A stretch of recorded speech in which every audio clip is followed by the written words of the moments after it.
Habaib datang ke Indonesia bukan untuk melas. Kami nggak diajarkan minta-minta, saudara. Jangan khawatir.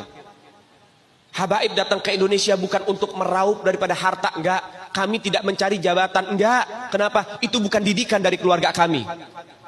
Didikan keluarga kami, lihat bagaimana Al-Habib Salim bin Ahmad bin Jindan, saya punya kakek, keluar masuk penjara. Kenapa bisa keluar masuk penjara? Membakar semangat perjuangan masyarakat Indonesia untuk merebut kemerdekaan, saudara.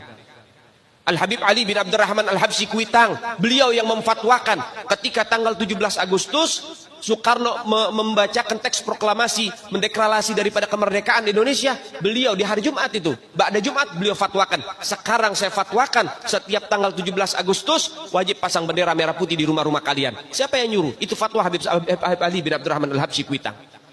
Bendera merah putih, siapa yang memberikan instruksi kepada Bung Karno untuk membuat bendera merah putih sebagai bendera Indonesia? Itu adalah fatwa Al-Habib Idrus bin Salim Al-Jufri Palu Al-Khairat. Lambang negara Garuda, siapa yang buat? Al-Habib Asy-Syarif Hamid Al-Ghadri dari Pontianak, keluarga baginda Nabi Muhammad. Lagu 17 Agustus, Pramuka, lagu syukur, siapa yang buat? Al-Habib Husain Al-Mutahhar dari Semarang, dzurriyyah baginda Nabi Muhammad. Jadi Anda jangan berpikir, ini habaib di Indonesia jasanya apa? Banyak, itu yang baru kecatat. Itu yang baru ketahuan, masih banyak lagi daripada keluarga Nabi Muhammad yang tidak mau masuk buku karena perjuangannya ikhlas karena Allah dan Rasul.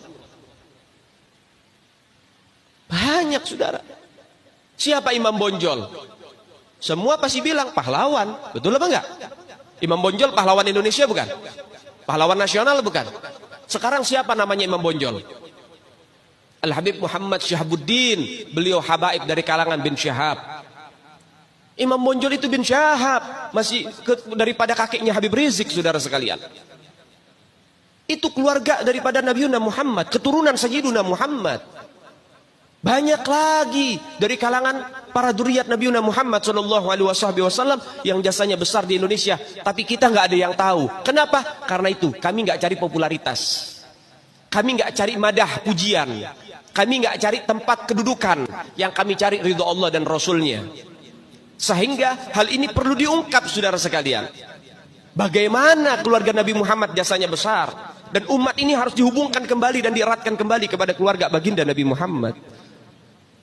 Ini akhir zaman, kita semua ngelihat kok bagaimana gencar-gencarnya di media sosial apa upaya untuk supaya memisahkan umat Islam dengan keluarga baginda Nabi Muhammad. Upaya keras supaya habaib dibenci ada di Indonesia. Mulai Habib dengan kiai diadu, Habib dengan ustadz diadu. Mulai ada hal-hal semacam itu. Apa? Dendam politik, saudara. Gak keluar dari situ.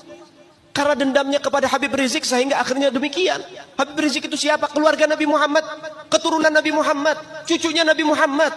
Beliau bukan penjahat kok, bukan koruptor. Beliau nggak pernah bawa lari uang rakyat. Beliau nggak pernah ngerugiin negara. Beliau tidak pernah mencemarkan nama baik negara. Beliau itu bukan penjahat, saudara. Bukan penjahat. Apa masalahnya dia? Sehingga dicecar sedemikian rupa. Cuman masalah prokes doang, 4 tahun, saudara. Berapa banyak di luar sana pejabat, aparat, bahkan rakyat yang melanggar prokes gak ada yang ditahan. Kenapa cuman Habib Rizik yang ditahan? Ini upaya untuk supaya umat Islam benci terhadap keluarga baginda Nabi Muhammad.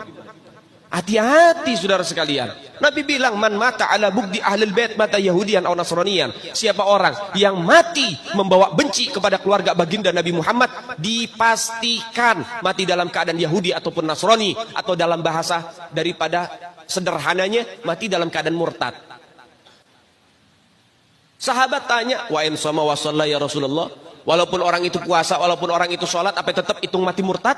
Apa kata Nabi? Wa in shamma wa shalla, walaupun orang itu puasa, walaupun orang itu sholat, kalau dia mati bawa benci kepada keluarga Nabi Muhammad, dipastikan mati dalam keadaan murtad.